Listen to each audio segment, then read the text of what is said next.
Le premier livre que j'aimerais évoquer est le nouveau livre de Myriam Revaud-Dallon, L'esprit du macronisme ou l'art de dévoyer des concepts, qui vient d'être publié au Seuil dans la collection La couleur des idées. Myriam Revaud-Dallon est philosophe, professeure émérite à l'École pratique des hautes études, et elle poursuit sa réflexion dans cet essai sur l'état de santé de la démocratie contemporaine. Elle s'intéresse en particulier à la rhétorique macroniste.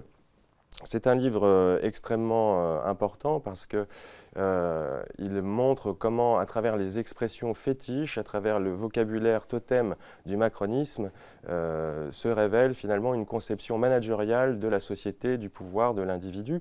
La France devient une start-up nation, l'individu devient un entrepreneur de lui-même, tout cela dans un monde où la concurrence, la performance et la rentabilité sont les signifiants maîtres. Donc c'est un ouvrage extrêmement intéressant, subtil, mordant et qui éclaire parfaitement l'exercice du pouvoir d'Emmanuel Macron et la vision du monde néolibéral dans laquelle il s'inscrit. Un autre livre que j'aimerais évoquer avec vous est celui de Frédéric Rouvillois qui s'intitule « Liquidation, Emmanuel Macron et le saint-sibonisme ». C'est un livre qui a été publié aux éditions du Cerf. Dans cet ouvrage, Frédéric Rouvillois s'intéresse aux racines intellectuelles du macronisme, s'intéresse au soubassement idéologique du macronisme et il révèle la filiation qu'il y a entre le macronisme et le saint-sibonisme, qui est un courant d'idées progressistes, libéral, utopique, qui date de la fin du XIXe siècle et du début du XXe siècle et qui fut extrêmement influent. Le saint-sibonisme s'appuie sur une vision de l'émancipation de l'individu et de l'unité de l'humanité qui passe par le développement de l'industrie, du commerce, des sciences, de l'innovation technologique perpétuelle. Et on voit bien là la parenté qu'il y a entre l'idéologie macroniste et ce saint-sibonisme. Donc c'est un livre vraiment intéressant et passionnant pour dégager, je dirais, les racines intellectuelles du macronisme. Alors, autre ouvrage que j'aimerais vous présenter, c'est celui de Romaric Gaudin, qui s'intitule « La guerre sociale en France », qui a été publié à La Découverte. C'est un ouvrage qui révèle les relations conflictuelles entre la pensée néolibérale et le modèle social français.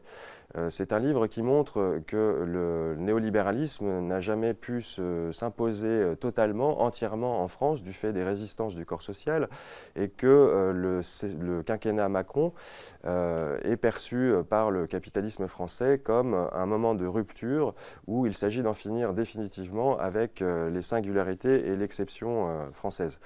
Donc c'est un livre extrêmement important parce qu'il montre un petit peu quel est le projet économique d'Emmanuel Macron, son visage aussi autoritaire, puisque aux résistances du corps social, il faut imposer finalement la seule alternative, la seule vérité possible, celle du néolibéralisme.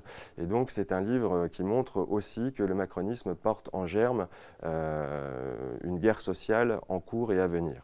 Le dernier ouvrage que j'aimerais évoquer avec vous est celui de Barbara Stiegler, de la démocratie en pandémie, santé, recherche, éducation, qui vient d'être publié dans la collection Tracts de Gallimard. C'est un texte puissant, explosif, salutaire, une lecture indispensable puisque Barbara Stiegler y mène une critique serrée et percutante de la gestion de la crise sanitaire par l'exécutif. Et aussi parce qu'elle pointe les dangers et le caractère délétère de la vie en pandémie. La pandémie, pour Barbara Stiegler, c'est avant tout un univers mental, c'est un nouvel imaginaire politique saturé de peur, saturé de sidération et qui se nourrit d'une novlangue qui ont permis d'imposer un régime d'exception permanent qui asphyxie et fragilise chaque jour davantage la vie démocratique. Donc une lecture vraiment fondamentale.